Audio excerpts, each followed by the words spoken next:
ഒരു വീട്ടിൽ 3 കുട്ടികളുണ്ടെങ്കിൽ മൂന്ന് ടൈപ്പ് ആയിരിക്കും. ഏറ്റവും അധികം സ്നേഹവും കരുതലും കിട്ടുന്നതും അത് ഏറ്റവും അധികം സാക്രിഫൈസ് ചെയ്യേണ്ടി വരുന്നതും മൂത്തയാളായിരിക്കും. ഒരു ദിവസം പെട്ടെന്ന് ചേട്ടനോ ചേച്ചിയോ റോൾ മോഡലോ ഒക്കെ ആകേണ്ടി വരുന്ന അവസ്ഥ.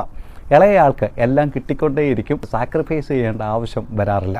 പക്ഷേ മറ്റൊരാളുണ്ട്, നടുക്കത്തെയാൾ. സാക്രിഫൈസ് ചെയ്യാൻ വേണ്ടി ഒന്നും കിട്ടാറുമില്ല, ആളതിനെപ്പറ്റി ഒട്ടും ബോധേടുമല്ല. ഒരസുഖം വന്നാൽ മൂത്ത ആളിൽ നിന്ന് പ്രതീക്ഷിക്കുന്നത് ഒരു സൂപ്പർ ഹീറോ പെർഫോമൻസ് ആണ്.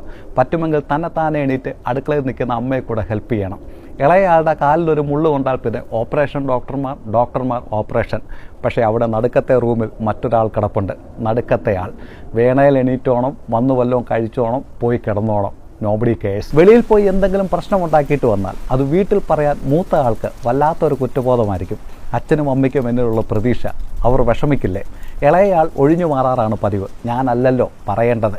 പക്ഷെ നടുക്കത്തെയാൾ മേലും കീഴും നോക്കാതെ നേരെ ചെന്ന് ഉള്ള കാര്യം പറഞ്ഞിട്ട് കിട്ടാനുള്ളത് മേടിച്ച് റൂമിൽ പോയിരിക്കും. ലോകം അംഗീകരിക്കാൻ മറന്നുപോയ ആ നടുവിന് ഈ വീഡിയോ സമർപ്പിക്കുന്നു.